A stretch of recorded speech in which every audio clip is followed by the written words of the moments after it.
trabalho para Perópolis, ele vai em dois pontos, em duas vias. A primeira realmente foi da consolidação desse catálogo deles, que já era muito forte, né, pela indicação e complementação de alguns títulos, não é? Então nós temos um catálogo de literatura portuguesa que pode ser baixado pela internet em PDF, muito interessante, com textos para os professores, com essa ideia de que não deve haver assim uma diferença entre saber e sabor, a sabedoria e o sabor, né?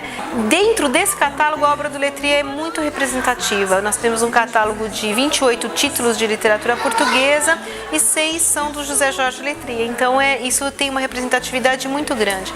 Autores como eu, o meu livro, por acaso, é o número 0 desse catálogo, chama-se Convite à Navegação. Eu já dei uma entrevista muito gostosa para vocês, do Cultuga.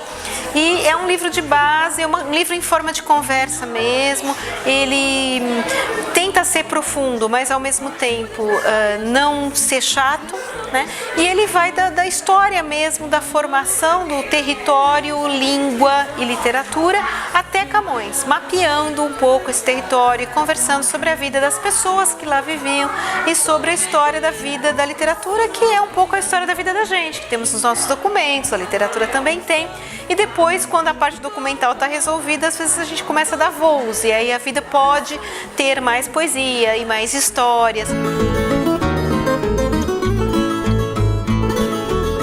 Em termos de Bienal, a gente esperava um público geral, né, no estande da Secretaria Estadual de Educação, e apareceram pessoas que já conheciam Letria, que já tinham uma ideia do que se tratava.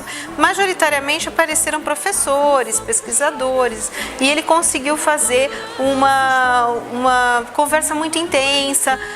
Ele conheceu Jorge Amado pessoalmente, ele conheceu Vinícius de Moraes pessoalmente, então ele fez um texto que dialogava com a história dele, com o homenageado desse ano, que é o Jorge Amado, que está com o centenário, e com o homenageado do ano que vem, que é Vinícius de Moraes, e a importância que essas pessoas tiveram na divulgação da cultura brasileira.